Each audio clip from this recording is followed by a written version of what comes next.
ಬೆಳಗ್ಗೆ 5:15 show book ಮಾಡಿದ್ವಿ. 12:30 ಶೋನ ಬಿಡ್ತಿದ್ದಂಗೆ ಇಮಿಡಿಯೇಟಾಗಿ ಬುಕ್ ಮಾಡ್ಕೊಂಡು ಬಂದಿದ್ದೀವಿ. ಕಂಟಿನ್ಯೂಸ್ 5:15 ಶೋನು ಇದೆ ನಮ್ಮದು. ನೆಕ್ಸ್ಟು ಆ್ಯಕ್ಚುಲಾಗಿ ಡಿ ಬಾಸ್ನ ನೋಡಿ ನಾವು ಹೇಳೋದೇನು ಅಂದರೆ, ನಮ್ಮ ದೊಡ್ಡವ್ರು ಹೇಳ್ತಿದ್ರು, ನಿಂದಕರು ಇರಬೇಕು ಜಗದೊಳಗೆ, ಇದ್ದರೂ ಹಂದಿ ಅಂತಿರಬೇಕೇ ಹೊರತು ನಮ್ಮ ನಂದೀಶ್ವರನಂತಾಗಲು ಸಾಧ್ಯವಿಲ್ಲ. ಈ ನಿಂದಕರಿರೋದ್ರಿಂದಲೇ ಇವತ್ತು ಅಷ್ಟು ದೊಡ್ಡ ಕಟೌಟ್ ನಿಂತಿರೋದು.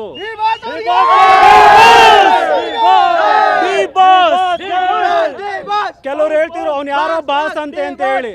ಇವತ್ತು ಆಲ್ ಓವರ್ ಕರ್ನಾಟಕ ನೀವೆಲ್ಲ ನೋಡಿದ್ರು ಬಾಸ್ ಅಂದ್ರೆ ಒಂದೇ ಹೆಸರು, ಡಿ ಬಾಸ್ ಅಷ್ಟೇನೆ. ಕರ್ನಾಟಕಕ್ಕೊಬ್ಬರೇ ಬಸ್ಸು ಡಿ ಬಾಸ್ ಅಷ್ಟೇ. ಕರ್ನಾಟಕಕ್ಕೊಬ್ಬರೇ ಬಸ್ಸು, ಅದು ನಮ್ ಡಿ ಬಾಸ್ ಅಷ್ಟೇ.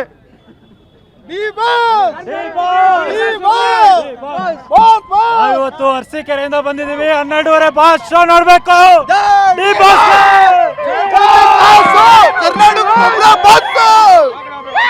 ಸಾರಿ ಕಾಟೇರ ರಿಲೀಸ್ ಆಗಿದೆ ಅಂದರೆ ಈ ಜೋಸ್ ನಮಗೆ ಮರಿತೈತೆ. ಯಾಕಂದರೆ ಫ್ಯಾನ್ಸು ಖುಷಿ ಇಲ್ಲಿರೋ ಅಂತ ಗೊತ್ತಾಗ್ತಾ ಇಲ್ಲ. ಈ 12:30 ರಾತ್ರಿಯಲ್ಲಿ ನಾವು ಬಂದು ನಿದ್ದೆಗೆಟ್ಕೊಂಡು ನೋಡ್ತಾ ಇದ್ದೀವಿ ಅಂದರೆ ನಮ್ಮ ಅಭಿಮಾನ ಎಷ್ಟಿರಬೇಡ. ನಮಗೂ ಇವಾಗ ಸ್ವಲ್ಪ ಹುಷಾರಿಲ್ಲ, ಆದರೂ ಪರವಾಗಿಲ್ಲ ಬಂದು ನೋಡ್ತೀವಿ ಇಲ್ಲಿ. ಯಾಕೆಂದರೆ ಅಭಿಮಾನ ಅಷ್ಟಿದೆ ನಮ್ಮಲ್ಲಿ, ಕಿಚ್ಚು ಅಷ್ಟಿದೆ ನಮ್ಮಲ್ಲಿ.